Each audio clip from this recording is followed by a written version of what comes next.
I think it's very important to highlight the things that you've changed because there's a greater lens that is being looked at your application. People really want to know that you've made meaningful changes. People really want to know that you have taken feedback and like recognize there might have been gaps in your application. Is there anything else you felt like you were able to improve that ended up making the impact on your application that it did? There's the temptation to use your old application because the bones are there. But I actually really recommend just going through and like trying to prepare a new one from scratch and seeing like what improvements you can make in that way rather than incremental improvements to something that clearly didn't work the first time, unfortunately.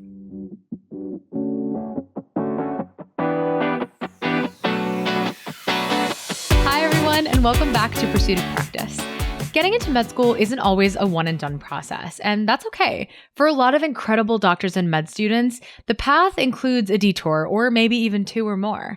Today, we're going to be talking about reapplying to med school, what it looks like to regroup after a rejection, strengthen your application, and come back more prepared and more confident than before. We'll hear from someone who's been through that experience firsthand and talk about what they learned, what they changed, and how they handled the emotional side of starting over. We'll talk about how to identify what went wrong the first time, how to approach feedback, and how to keep your motivation and self-belief strong enough through the reapplication process. So whether you're reapplying yourself, thinking about a future cycle, or just curious about what it takes to persevere through setbacks, this episode is all about turning a tough moment into a stepping stone. Today, I have with me Matthew Yee, who is one of our many MCAT instructors at Blueprint. He went to UCLA for undergrad, where he majored in bioengineering, did his gap years at Stanford, where he did research in antiretroviral therapy, and is now at UMass getting an MD PhD, where he's been in school for 4 years. In his free time, he's either cooking or playing Ultimate Frisbee, and he's been described as, surprise, surprise, a nerd, but is also really funny. Thank you so much, Matt, for coming on. Thank you for having me. It's great to be here. Amazing. So let's just dive right into it. I know this is a really personal conversation to be having. And so I just wanted to know a little bit about your journey with med school applications and specifically like what happened the first time and then what led you to that decision to reapply. Yeah, absolutely. So I applied for the first time 1 year after graduating from UCLA. And for those programs at that time, I was applying to MD-only programs. And I think for those who are reapplying, they probably feel something similar where there's a real lack of closure when you are going through that process. I think that's something that is a little bit underemphasized. The fact that you're probably on some wait lists, you're waiting to hear back potentially about some interviews, and the process seems like pretty long and drawn out until you've decided that it's looking unlikely that you're going to get into a school during this cycle. For me, I really took a step back. I think I'm going to give a lot of advice on not taking it too personally. But I think when you spend so much time prepping your application and really trying to put yourself forward in the best light, it is difficult to say like, oh, this isn't a personal decision against me. So I took a step back. And for me, it was really finding what I wanted to do in medicine. I think I approached it a little bit burnt out coming in from the undergrad experience. And then I took some time to figure out what's really important to me. I decided when I reapplied to pursue an MD PhD, and I had a lot of really wonderful MD PhD mentors that kind of guided me through the process and were like really influential in motivating me to do that. So I applied about 4 years later to an MD PhD. I did a lot of regrouping. We could definitely talk about that in a bit. Yeah. And then after that, I matriculated about 4 years ago. Okay. Well, congratulations on being able to not only overcome that, but also to get in again. UMass is a great school and an MD PhD, no less, is very competitive. So clearly you took something and you made lemonade out of lemons, you know? So congratulations to you for that, first of all. I wonder, to follow up a little bit on what you kind of talked about when you said that there was some lack of closure. And you said that at a certain point in the process, you realized, okay, this isn't going to happen. How long did it take for you to realize that maybe you have to think about reapplying or regrouping? Yeah, so I think for me personally, it was around April. I was on a few wait lists. Okay. And April is the time where a lot of med students have to decide if they have multiple acceptances, which acceptance they're going to keep. And so there's a lot of waitlist movement in April going into May. And so I was very hopeful at that point. But towards the end of May, definitely the waitlist movement declines pretty significantly. And you see some outliers of people who get in like June and July. And obviously I was hoping for that as well. But around May is when I decided, maybe I should decide if I'm going to immediately reapply or if I'm going to take a step back and kind of think about what I'm going to do next. I also wanted to touch base a little bit on the fact that you took 4 years in between the first time you applied to when you applied the second time. What made you take 4 years specifically? And I guess what did you do during that time, and what led you to taking that specific 4-year period as opposed to something longer or shorter? Yeah, absolutely.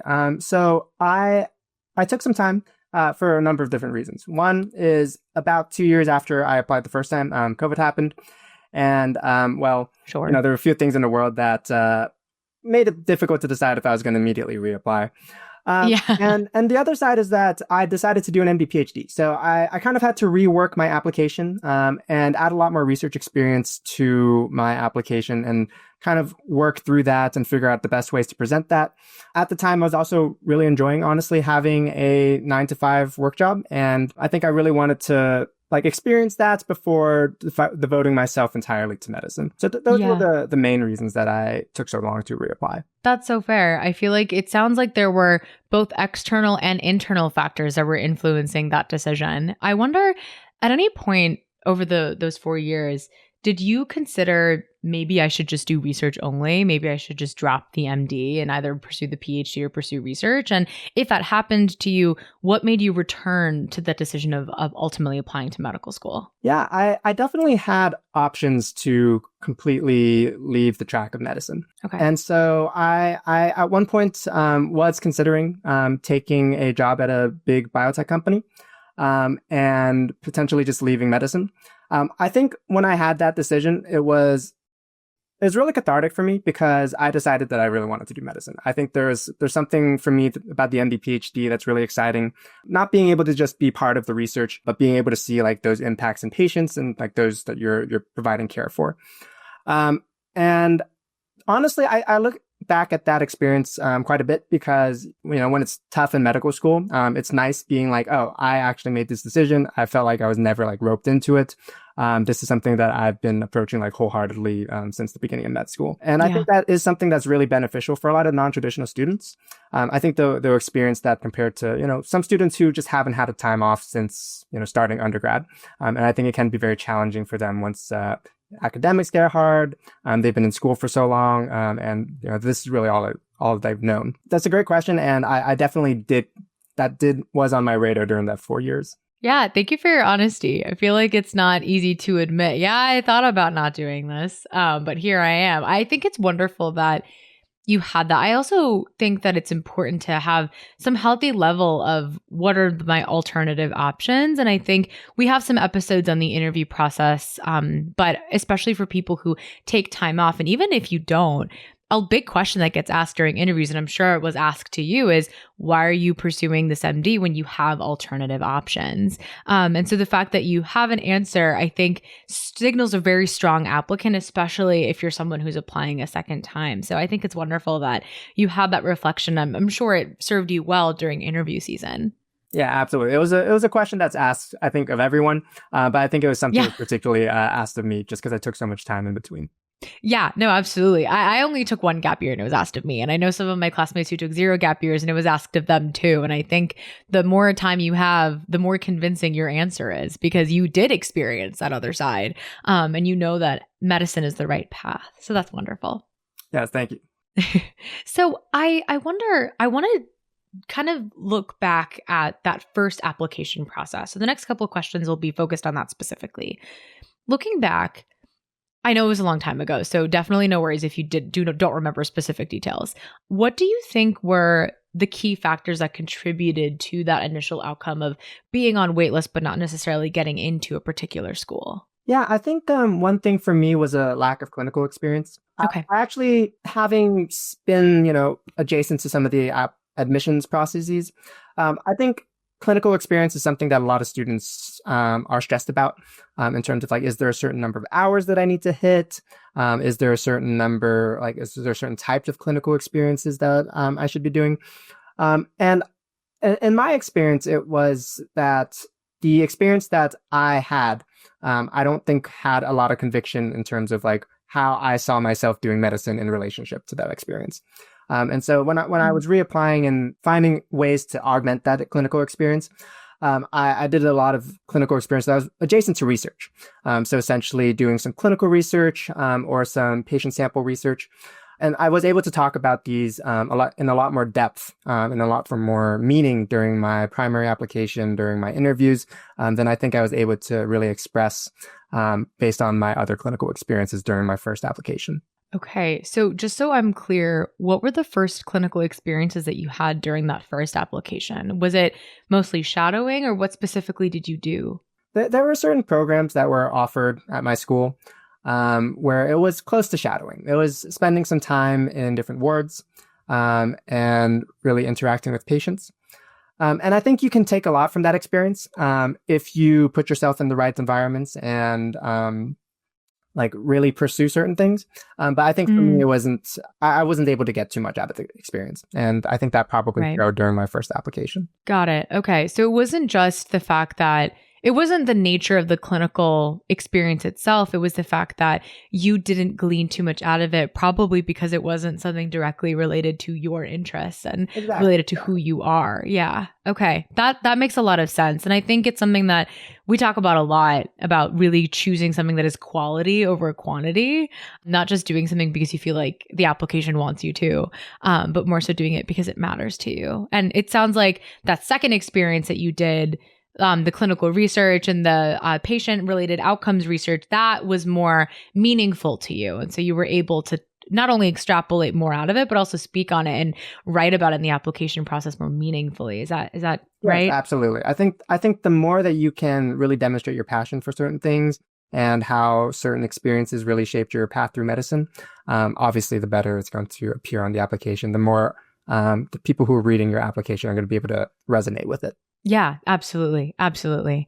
I wonder, from that first application process, was there anything that you didn't expect that happened? You know, I don't remember too much about the first application process. I will say something that surprised me from the second application process that I didn't include as much during my first application process is my ultimate Frisbee experience.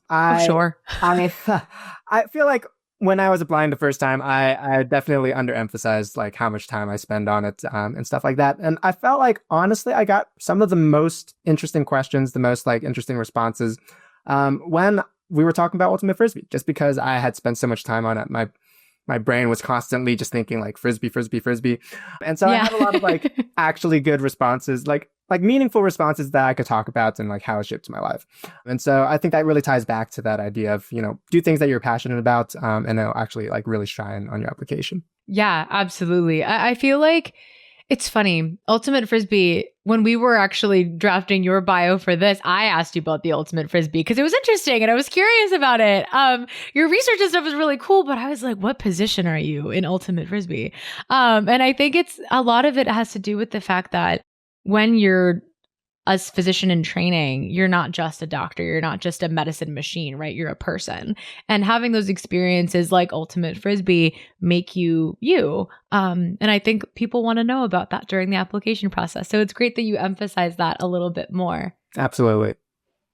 What made you specifically emphasize it during that second process? Was it just that you were doing it more and so it came up, or was that intentional? No, it was pretty intentional. So I think now that I think about it, one other thing from my first application process is that I had a lack of MD mentors. I had some mentors from my research from undergrad, but I didn't have too many mentors who were directly in healthcare, who were able to really guide me through the application process. And so the second time I applied, I had a couple of MD PhD mentors who really pointed to this and said, this is a big part of your life. You should definitely put it on here. And there's a lot of things that we could take away from it that are meaningful for healthcare, like the leadership, because you led the team, the amount of commitment that you're spending on it. You talk about the community and the culture a lot, just in our own personal conversations. So these are all things that you can definitely highlight. And these were things that I wasn't thinking about the first time. Yeah, absolutely. It's funny because sometimes you don't think of something until someone points it out and then it seems so simple. But mentorship and feedback is really important. And that's actually really nice that you mentioned it because that was my next question, which is just mostly about Obviously, when you went through that first application process, there was some regrouping that you had to do. I was wondering, did you get any feedback during that time, or was that something that you mostly got later on as you were approaching med school applications the second time? It was mainly during the second time. I think Okay. I got some advice from friends and family that you could potentially reach out to admissions people and see if they would respond. They're busy, so I didn't get too many responses on like my application and stuff like that. But it was really when I was rewriting for the second time, and I really had a chance to sit down with some MD PhD like folks who had been through it, obviously, to see like what we should highlight, like what things are important to say, how you can speak the language of medicine even though you aren't in medicine yet, like. Those things I think are super important for the application because doctors are reading your application and they can recognize when you've been around other doctors who have decided to take you under their wing. And I think these are things that I didn't appreciate my first time. And I think they were pretty important for me getting in the second time. Can you give some examples of the language that you used that you think ended up making a difference or that came directly from your mentors? My very first research experience at UCLA was point of care diagnostics. Okay. I tried to tie that into medicine when I was first applying. And I think the second time when I was applying for an MD PhD, my mentors really emphasized the fact that, this research should be intertwined not only with the clinical side, but like it should go backwards. Like you should be able to glean things from your clinical side that really help the research. And it's like a synergistic effect that really can, connect the bench to the bedside. And I think those were things that a lot of my interviewers like recognized, and they brought up those specific phrases as well, bench to bedside, and like streamlining these translational processes to really bring drugs to the clinic. And I think just like being able to talk about it in ways that my interviewers understood, I think really helped. Yeah, no, absolutely. That's super helpful. So it sounds like it was more so translating the things that were very, very niche and very scientific so that physicians can understand the value of it. Is that sort of what the language was able to do? Yes, I think it's part of that. I think also, spending more time in the clinic, having really firm concepts of, big ideas like patient autonomy and like patient privacy and like navigating through HIPAA through different research experiences. I think those were also like important because they come up in MMIs as well and those types of interviews. Totally. Okay, got it. So now I want to talk a little bit about what you specifically did to strengthen the application. So first, let's talk about the basics. Was there a difference in the number of programs you applied to between the first time you applied and the second time? I know that you were applying MD PhD and that application process looks different, but was there any obvious differences in where you chose to apply between your first and second time? I definitely applied more broadly. I think not only just geographically, but in terms of the quote unquote prestige of a different program.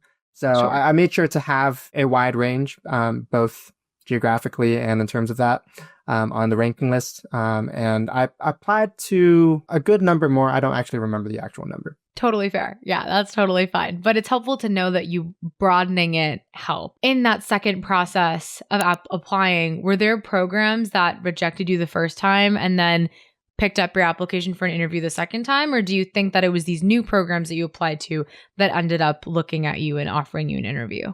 Funnily enough, I think I had a bit of both. Like definitely some new programs showed me a lot of love. And then also some old programs that I had reapplied to showed me some love on the interview trail as well. So That's so nice. I couldn't tell you exactly what how this came across to them. But it was definitely a nice thing to hear when I got those emails. Yeah, that's super nice. It's super validating, I'm sure, too. Absolutely. Yeah. It's kind of coming back from a 4-year gap and saying like, oh, this change really looks better to some people. Right. I wonder in that process of either interviewing or putting in your secondaries, did you have to clarify specific changes that you made between the first time you applied and the second time? Or is that something that they were able to just put together? No, a lot of schools, and I think in the AMC app itself, it asks you if you're a reapplicant, if there are any significant changes. I could be wrong. It could be just mainly the supplementals. But it is. I think it's very important to highlight the things that you've changed because I think as a reapplicant, you are simply looked under by there's a greater lens that is being looked at your application. People really want to know that you've made meaningful changes. People really want to know that you have taken feedback and like recognize there might have been gaps in your application. Yeah, no, absolutely. It sounds like you made significant strides, honestly. So it's very impressive that you were able to do that. And specifically, it sounds to me that you improved your research by expanding the amount of research you've done, changing your tune from applying MD only to MD PhD because it was more in line with your goals. And you refurbished some descriptions of the extracurricular things like the ultimate frisbee. Is there anything else you felt like you were able to improve that ended up making the impact on your application that it did? Yeah, I think through my experience with the different a lab and my clinical experiences, I was able to get some pretty strong letters as well. Okay. I obviously worked with some of my mentors to refurbish my personal statement. So I think, especially if you're reapplying, I think there's the temptation to use your old application because the bones are there. But I actually really recommend just going through and like trying to prepare a new one from scratch and seeing like what improvements you can make in that way rather than incremental improvements to something that clearly didn't work the first time, unfortunately. Totally. Yeah, that makes a lot of sense. So for you, you just ended up creating the whole thing from scratch, it sounds like. Yeah, I tried starting with my initial essays before, and I just decided, I'm going to it was 4 years ago. I just have a different way of thinking about all these things.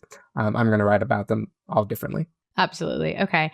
And this is a question that I'm not even sure if I should be asking because it seems like it might be a little too insider, but forgive me. You said that you were able to get a lot more mentorship from the MD PhDs that you were around and your mentors, etc. Was there a pre-med advising group at your school that you were able to talk to at any point during all of this? Or did you tend to just resort to the people that you personally knew to offer you guidance and mentorship? Are we talking about the second time around or the first time around? I mean, both would be great. Yeah. So when I was at Stanford, I was a research associate. So there wasn't a lot of like extracurricular groups, I should say, that I could be a part of, I guess, if that makes sense. And then I know that some of the smaller colleges offer pre-medical advising. UCLA is a huge school. So in terms of official pre-med advising, I didn't have much access to it. And so obviously I think I could have had a leg up if my school had an official pre-med advising at the beginning, but at least I wasn't aware of any when I was there. Okay, got it. No, that makes sense. And again, I just ask it because I feel like some schools have it, some schools don't. And sometimes I've heard people having mixed advice or review from those departments. And so I was just curious what your experience was with that. Thank you for clarifying that for me. Absolutely. So I want to transition a little bit now into some of the emotional aspects of this entire experience. I know that earlier you mentioned that, your advice to other people is going to be to try not to take it personally. I wonder if you could elaborate a little bit more on that, because a rejection at any point in your career can feel really personal. And so I wonder if you felt those experiences and or those emotions, and were you able to overcome that in any way? Yeah, I mean, it's absolutely an emotional time when you don't get into med school the first time. Yeah. And I think my advice overall would be, I'd say there's 3 things that I'd suggest. One is to like really take a breath. I think it's completely understandable to think like, oh, I need to immediately start preparing my application for another cycle. Yeah. I need to like analyze what went wrong. But I think at that point, at least for me, I wasn't emotionally ready to do that. Yeah. And so I found it really helpful to, find my support, really take a break from thinking about it, and then kind of approach it in like a new light with a new mentality at the when I was doing it again. I'd also say you probably shouldn't rush, right? You should reach out to your mentors. You should reach out to anyone who can give you advice or feedback, and then really try to internalize that advice.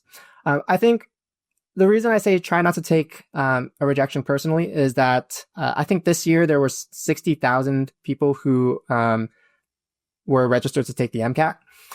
If you think, let's say 60%, even like just 60% of those folks decide to go and apply to med school, that's just so many people that you're competing with. It's just becoming more and more of a competitive process. So sometimes I think it's good to frame it as like, it's less about you and it's more about this, just like everyone out there is so good. It's like, it's difficult to differentiate yourself. And so the theme of your reapplication should be like, how do I highlight things about me that are really outstanding in ways that are going to catch people's eyes?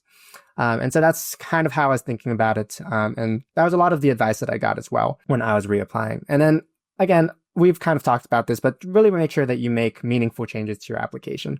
And like things that you can talk about in depth, things that you can bring up and say like, this is a significant part of my life too. And something that I am passionate about. Yeah, absolutely. Thank you for elaborating on that. And thank you for being vulnerable about your own experiences. It totally makes sense that you took a step back and you waited a little bit before you decided that it was time to be ready. I wonder, in terms of the mindset that you developed, people talk about, it almost feels like a buzzword now to say growth mindset, but I wonder if that specifically applied to you because you did have a setback and you did end up growing so much. I wonder if that ended up having a role in the 4 years between your first and second application. Yeah, I think I use mindset a lot as well when I teach, but I think what a growth mindset means to every single person is a little bit different. I think some people, internalize that feedback very easily. And I think for me, it was difficult to separate that from the emotional aspect of it. Right. And I think really, for me, just writing things down and then coming back to them later was really helpful. And I think there are different approaches for different folks. So growth mindset is actually a great word to use, but I think everyone should find their own approach to what really contributes to their growth mindset. Yeah, absolutely. Something that, and I don't know if it'll apply to you, so definitely correct me if this didn't happen to you, but some people say that being able to separate their own self-worth from their achievements and realizing that a rejection or a waitlist or whatever it might be is not defining of your self-worth is really valuable and is something that can really help you when that comes to you, because everybody gets rejected from something at some point. Even the best stellar applicants, they get rejected from certain schools, right? I wonder if that also has a role in this process of recuperating from getting rejected from medical school. Yeah, I think that definitely does. I think it's a skill, honestly, that needs to be practiced. Yeah. And you can't practice it without failing.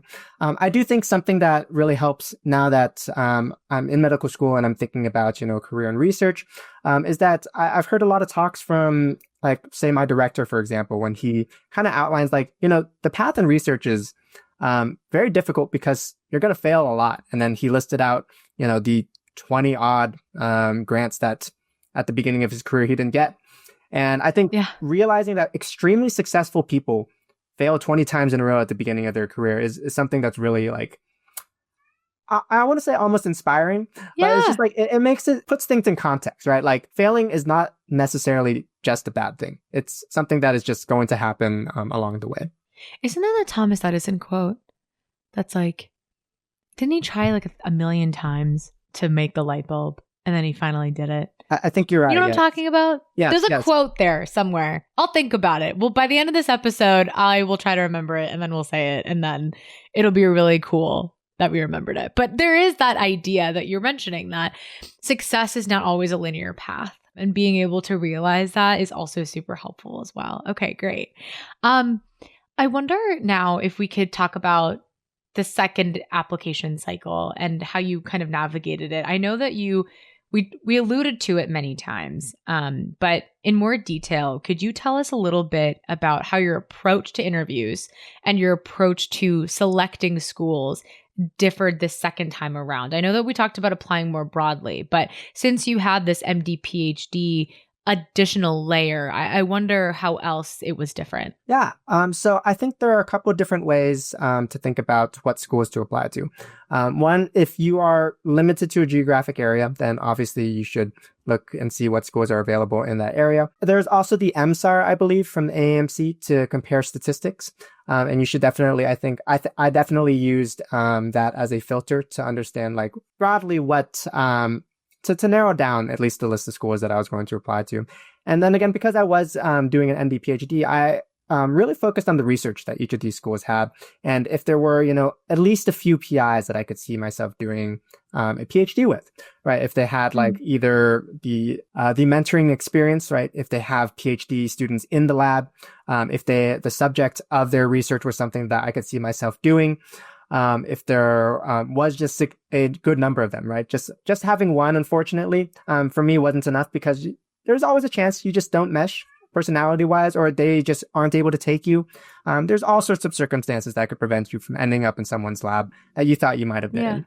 And so those were the things that I was thinking about when making my list and deciding where to apply.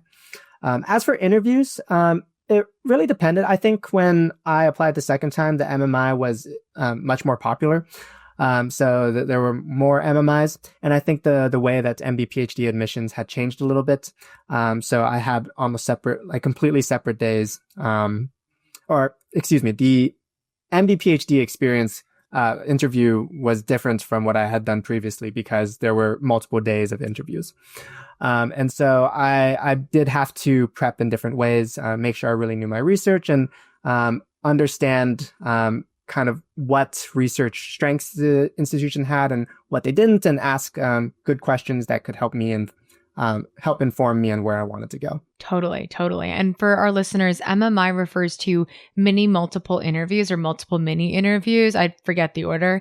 But it's essentially several structured interviews where you end up having to answer either ethical or social questions kind of in a row. So it's less of a conversation between you and your interviewer. Oftentimes you're interviewing either one person and they ask you a bunch of questions, or it can be you kind of go from room to room in Zoom or in person or whatever you might be doing. But each person has a specific question that you ask, and then you give your answer. They say thank you very much. And then you move on to the next person and you just keep going. So it is stressful in some ways for the applicant because you get less feedback. I found on whether or not your answer was good, but it is nice in a way because I think they are a little bit easier to prepare for. And there's also more that they're also in a weird way, they're kind of more fun. Because you're just answering puzzles sometimes. So yeah. And then for those of you who have questions about that, we have a whole episode on interviews. So stay on the lookout for that as well, because we recommend it highly. Okay. So I also, Matt, just my final question before we talk about takeaways. Also, by the way, just want to let you know, I did find the quote from Thomas Edison. I had to Google it because I cheated. I couldn't think of it myself. I couldn't rely on a Jimmy Neutron style brain blast, to be honest. So I wanted to Google it. But it is, I have not failed. I've just found 10,000 ways that won't work.